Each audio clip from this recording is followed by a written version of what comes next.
Okay, here's my raised bed mix. I'm I'm getting ready to top off my beds. Every year you top them off, get them all ready for the next growing season. Right now it's January 5th, so I'm just filling them all in right now, getting everything ready. But in here you have clay, you have decomposed granite, pumice, aged manure, and compost.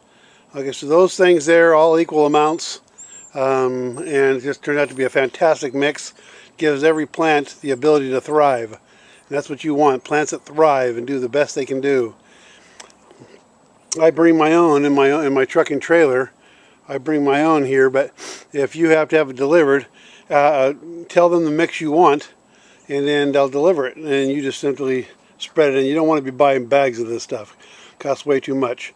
You want to get it done in bulk, and so have it delivered onto a tarp like I do here, and then put it into your beds. Okay, that's your best bang for the buck. Here's my compost beds, my compost bins, and you can see I have a lot of beets. Didn't get used this year. Probably about 300, 400 pounds of beets.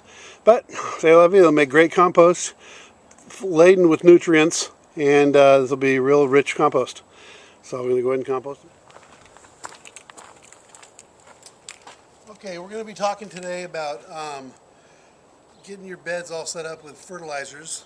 And if you want to, when I be talking about numbers, like you'll see on these boxes or bags or stuff, it'll say 555 or 13, 13, 13 or 10, 1, 4, whatever it is. The numbers themselves are, the first number is nitrogen, then phosphorus, and then potassium. Okay, you'll see sometimes it's set up as NPK, and that's what NPK stands for. Nitrogen, phosphorus, potassium. And that's how much is in each one, whether it's organic or inorganic, it doesn't matter. But so right now what we're going to do is when you go to the store, you want to try to find big bags, bulk. A 50-pound bag of kelp meal, way less money than a bunch of boxes that equal 50 pounds. Okay, so try to buy bulk everything. I get, again, the raised beds, I showed you that already, and that would be your decomposed granite. Decomposed granite is fantastic rock powder. All kinds of great stuff in here. When you mix it with compost, it just works together. The bugs love it, worms love it, fantastic. Then you have pumice. Pumice is absolutely fantastic. This is our agricultural pumice. Works great, absorbs water, retains water, holds it, redistributes it as your soil needs it, and then it also doesn't break down really. It doesn't break down very bad. So it really is great. And then you have aged manure. It's best to have cow manure, but horse manure is fine too if you can't get cow manure. But aged manure is fantastic. And then just regular compost, again from all your leaves and stuff like that. So all together, you want to mix that stuff all together, and then that's your raised bed mix. Then every year you need to supplement it with amendments and fertilizers. And so what we're going to talk about today is what you want to do is for 100 square feet.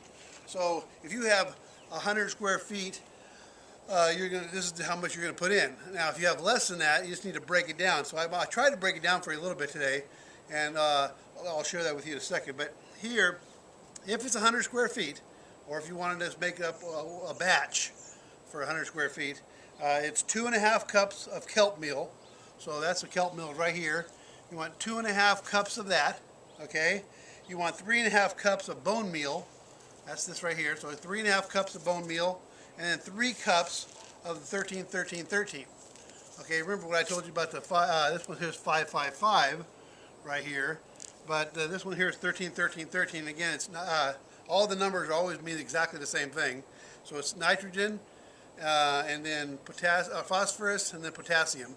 All right, and so that's what that signifies. That's what that is. So it's a universal. It's kind of like this is universal too. This is 555. This is 13, 13, 13. Okay, you want to buy bulk. Again, all my stuff's 50-pound bags. So all the stuff here is in 50-pound bags inside my shed, and I just brought it out of here in this little container to show you. But if you want to have, let's say you have pots, and so you always want to keep the same amount though of nourishment for your raised beds. Same thing. So what you want to do is maybe break this down to where it says 2.5 cups of kelp meal for 100 square feet, and 3.5 cups of bone meal for 100 square feet, and 3 cups of 13, 13, 13. If you were to put that all together and make it evenly distributed in a bucket, let's say, you could take out, let's say, I don't have it with me, but a teaspoon and a quarter of kelp meal. Okay, so for 1 square foot, that would literally be right here. For 1 square foot, for that square foot, you want to have 1.25 teaspoons of kelp meal. You want 1.5 teaspoons of bone meal and 1.5 teaspoons of 13, 13, 13. So, did you catch that breakdown? All right. So we got that down. Again, you want to, for 100 square feet, I want to say it one more time. You can write it down somewhere. 2.5 cups of kelp meal, 3.5 cups of bone meal, and 3 cups of 13, 13, 13. You evenly distribute that in 100 square foot, that amount, and then you're set for the growing season. Okay, right now it's January 5th, and it's a perfect opportunity to put these things here in the bed and then let the bugs, macroorganisms and microorganisms, all kinds of bugs and worms and all kinds of, just move that stuff in the soil. So you don't want to take too much of it. And so let's just say, just right now, I don't have my tool with me. Thought I brought my teaspoon with me, but I'm going to just show you how to do this. I'm going to say this is 1.25. It doesn't matter my big beds, but it matters for you. But anyway, for my video, let's just say this is 1.5 teaspoons of the 13, 13, 13, and then 1.5 teaspoons of the bone meal, and then 1.25 teaspoons of the kelp meal. All right. Now, in that square foot area, you want that amount. So you simply spread it around, okay, and then move it around like that. That's it. That's the end of the process. You don't have to dig it way down or anything. Just put it on there, mix it in a little bit within the first inch or so, and you're done. That right there will feed your beds. And if you feed the soil will feed your plants. All right, so that's the bottom line is, right now is the perfect opportunity to put it in for next summer. Okay, you can actually use that also for spring, but I use really grow summer vegetables. But you want to put it in there, and then it'll do all this job by itself. All right, it does all the work, and then you come in and plant. Now I'm not putting in. You'll notice I'm not putting in blood meal right now. Blood meal is pure nitrogen for the most part. It has a little bit of phosphorus, but for the most part it's just pure nitrogen. And I'll put that in about, close to the time of planting.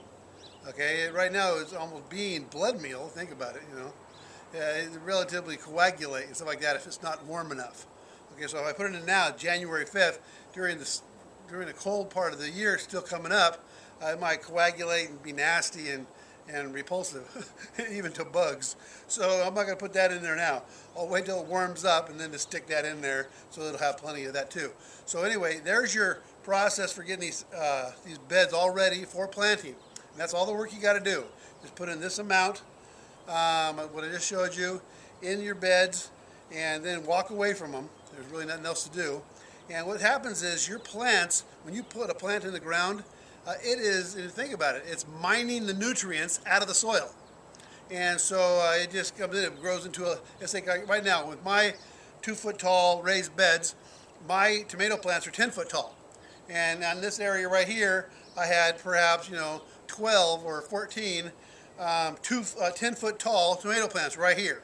Okay, so then that's gigantic plants. I mean, they're gigantic. Some of my tomatoes were 3 pounds. They're gigantic tomatoes. And and all these vegetables that I grow, they thrive, and they just grow so big and so great. But what that means is it's sucking nutrients out of the ground. And what you're doing here is reapplying the nutrients, because your plants have, by nature, mined the soil for nutrients, sucked all the nutrients out, grew great, but now you got to put it back in the soil to get it to grow again the next year. Okay? So I do that by taking all my greens from the plants that are dead and composting them, bring it back here, and I got my compost right here, and that is the tomato plants from last year. Okay, these are my tomato plants from last year right there. And so you want to put that back in the soil, which I did. It's all set up. My beds are all set up now for next year. So you want to make sure you put the stuff back in the soil that you need, then add your amendments as you need, and we're good to go. Any questions, just feel free to write down questions. I'll get back to them as soon as I can. Okay? Love you.